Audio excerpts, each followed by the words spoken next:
I am convinced more than ever that Alex O'Connor is playing atheist. Not that he's not an atheist. He's more of an agnostic, like if you really listen to all of his videos, so he's an agnostic or whatnot. But I'm beginning to think that he really is like just really playing it up. He sees the atheist like as a really easy target because he obviously knows enough about the rules of logic to make everything sound good. But then when you start peering at it, somebody that has that high of an education, surely he knows the own flaws in his logic, but he's not really exposing that to anybody else. So I'm going to do that for you. He did a video where he was reviewing Redeemed Zoomer and his like 10 major arguments of atheism or whatnot. I can't remember exactly what it was called. But so I'm going to review Alex's responses and just kind of point out how there's a hole or the holes that are in his thinking. Again, I don't know that that's his real thinking, though. I'm not sure about that. He's smart enough, he knows better.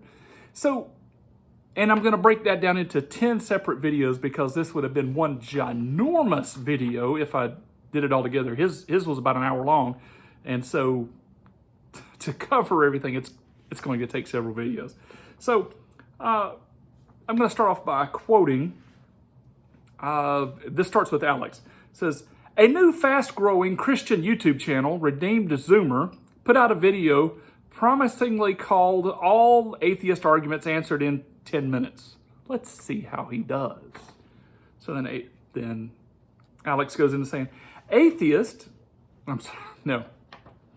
the Redeemed Zoomer, his quote, atheists have a lot of arguments, but they never really think of anything new that the church hasn't answered for the past 2,000 years. Well, believe it or not, I really agree with Redeemed Zoomer on this because all of the arguments that are brought up are like rehashed arguments. There's not like new insight. It's like most atheists have never got to the bottom of their own insight. He says, Redeemed Zoomer goes on to say, religion causes wars. Well, actually, only about 7% of all human wars were caused by religion. So the atheists think that, the uneducated atheists think that religion started all the wars. And he's like, no, actually, only 7% of all wars have ever been credited to religion. However, they were caused by religion, and if you remove Islamic wars, that number drops down to 3%. Well, here Alex pipes up and begins a rebuttal and an overview, and let's see how on track Alex is. And he says, right off the bat, this isn't really an argument for atheism, just for the idea that religion is harmful. That's very deceiving and distracting, because Alex is telling the truth about the argument, okay? He is showing that it's really not an argument for atheism because logically it's not an argument for atheism. But what Alex does not disclose is that atheists use this argument all the time. And so rather than being like upfront honest about this and rebuking his own audience for saying, hey guys, quit using this because it's really just an argument for religion being harmful, and it doesn't really fit the equation of what we're talking about. Y'all should be smart enough to say that. That's why I think he's might be playing some of you guys, is that he acts like he's on your side with this, though he himself would never use such an argument. But think about that. It actually is an argument for atheism, and this is why atheists use it, because if they could discredit Christianity or religion in general by its character, then doesn't that ruin what it's all about? Now, this is an ad hominem type of argument, but one of the reasons that atheists use it is because it matters. It absolutely matters what someone's character is like. And so what they're trying to show is that, well, God isn't good or real or just, or he doesn't exist because, I mean, look how wicked his people are, and they start wars, etc. And so it discredits the whole. The only reason that we think this way is because this way matters. I've mentioned this often. This is one of the reasons that, like, on the stand in trials with personal testimony, you bring in character witnesses. Like, will you give us some evidence for the character of the person we're about to meet? Like, I've known him for 30 years, and the only thing I've ever heard him lie about is, what time his wife's birthday party was. Get some credibility going there. So character witnesses matter. Character matters for everyone, and to act like it doesn't matter in a debate is actually stupid. And this is one of the reasons it is a big deal. He's like, oh, it really doesn't apply here. Well, it does, but it's not accurate and it doesn't work. So then Alex goes on to say, even if religion caused no wars at all, that's actually no evidence that any religion is true. Okay, I could see that. Even if religion caused no wars at all, that's no actual evidence. Okay, great. No problems there. He goes in and he says, still, even if religion only causes 7% of wars, isn't it a problem that it causes any wars? Hey, Alex just said this really isn't an argument for atheism. Well, if you're attacking religion, or I'm just going to continue to say Christianity here, if you're attacking Christianity and you're trying to tear it down, the other option is atheism. Not other religions, because it's all or none with Christianity. Christianity is an exclusive religion. And so the whole reason for bringing this up is because it seems to have barbs in it. The character assassination is actually legit if it actually applies to the nasty character of a person. So what he's saying is like, well, if religion is causing problems, isn't that a problem? So he has shifted twice already. He has stated, well, this isn't really an argument, but then he uses the same type of argument, an attack, going, oh, well, isn't it a problem that it causes some wars? Then he goes on to say, Alex says, the claim is not that religion causes all wars or even most wars, just that it sometimes causes wars. That's misleading. That's very misleading, because atheists never attack Christianity or religion on the merit that it causes a war every now and again.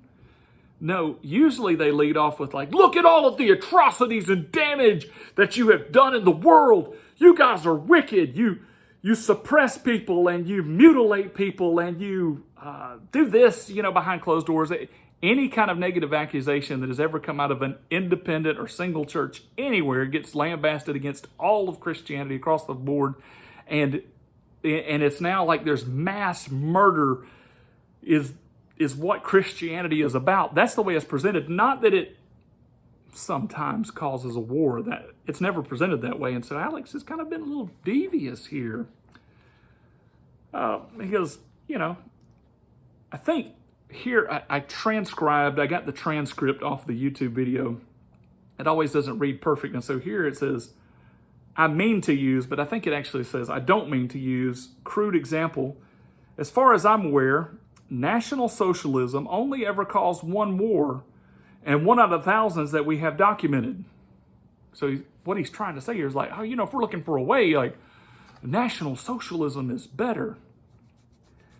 Wow, that's twisted. Is this the only bona fide case that National Socialism, maybe under that titling? You see, the concept of socialism is a concept that blends into a society, just like Christianity blends into a society, or paganism blends into a society, or voodoo blends into a society. And sometimes a society can be operating under principles that it actually doesn't give the title or name to. And so to say National Socialism has only caused ever one war, that's probably because the war he is referencing It's the only time in history that the government was actually run by a majority that all claimed to be National Socialist. But does it really apply to all aspects of socialist-dominated societies? Doubtful, incredibly doubtful. It's only ever caused one war, and it's a better option here. So, yeah, leave it that. Of the thousands that we have documented, but of course, even if the vast majority of wars were started for other reasons, it's still a problem. So now, this is like a false humility here. It's like, oh, but even if National Socialism has caused a war, like, oh, sorry, we apologize. That's still a problem too. False humility to kind of act like he's being fair, but really hasn't been his agenda with this. So it's all in all, it's not a perfect analogy, but you get what I'm saying. And it's worth asking, this is Alex, wherever there is a totally non-religious conflict, do you think that such a conflict would be calmed or exacerbated if we were to introduce religious conviction? What a way to load up and taint a question. He's saying if there was truly, if there was actually a non-religious conflict and then we threw religion into it, do you think that would fire it up some? That's just dirty, Alex. You're just slinging mud at this point. Like, what? How do you take a totally non-religious conflict? I don't even know what that is. Is it gang wars, with atheist gang wars? Is that what you're talking about? Totally non-religious, and then add religion to. How do you do that? By the very definition, you've cast out that it can't be a religious conflict. But he's trying to act like if you throw religion onto the fire, it would make it worse.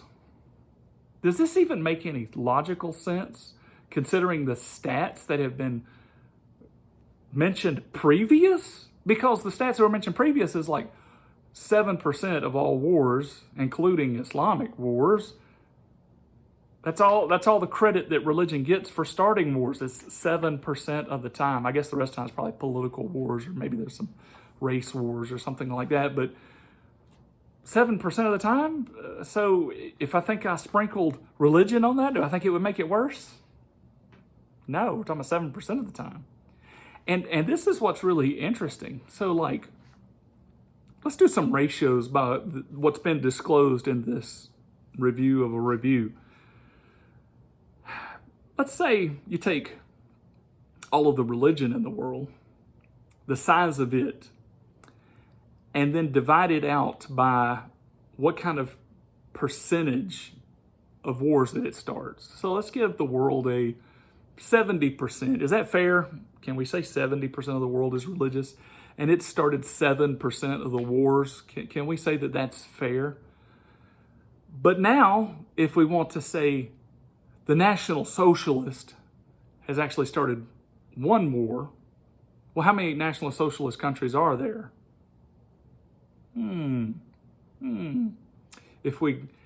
I surmise, I would really like to be able to dig into this more, but I surmise there's probably been one record of a country that was in power as a National Socialist, maybe not, and that they started a war.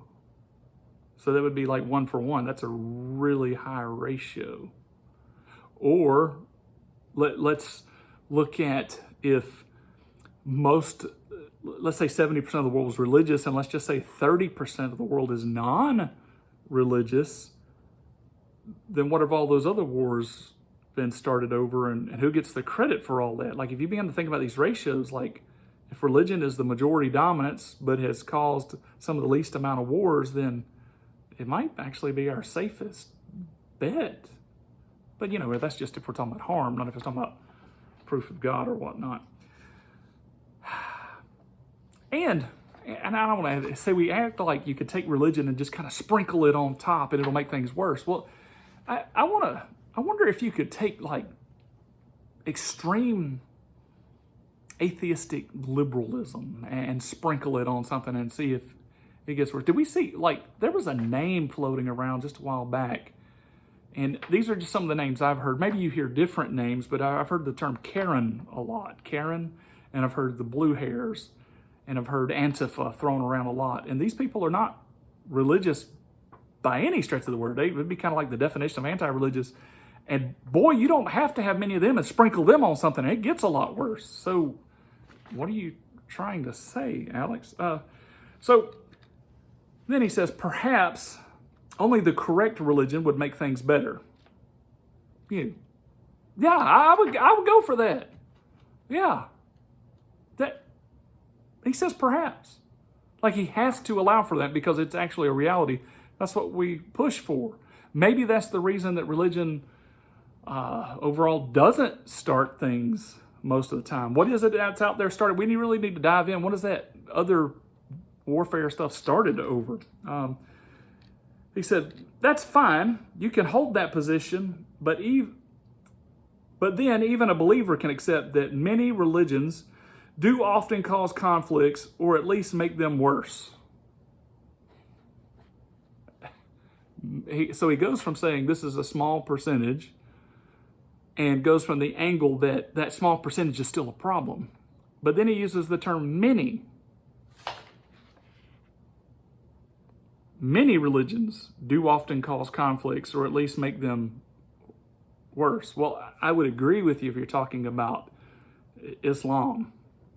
I would agree because having read a lot in the Quran and seen a lot of highlights in the Quran, etc., it's a book of warfare.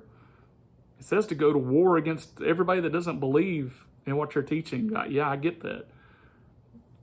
Christianity doesn't espouse that, doesn't teach that, doesn't go by that, isn't known for that, except for the people that really want to try to make it known for that. But then it doesn't work that way. And so he said, many religions often do cause conflicts or at least make them worse.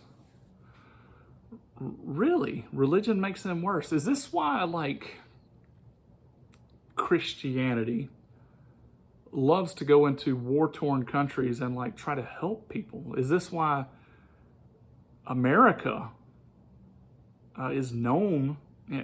We've got a past Christian history. A lot of us are still Christian. We still have our salt influence. Is this why we like to take water overseas? Is this why, get water to people overseas? Is this why we like to send clothing overseas? Is this why we like to send missionaries to help these people out? Is this why we try to teach industrial classes to people? Is this why we try to actually go into an area and train them on better morality and better hygiene, etc.? Is because we're warmongers? Like, so again, he goes back to that again of like, this isn't really a valid point that atheists make, but don't you think that religion makes this all worse?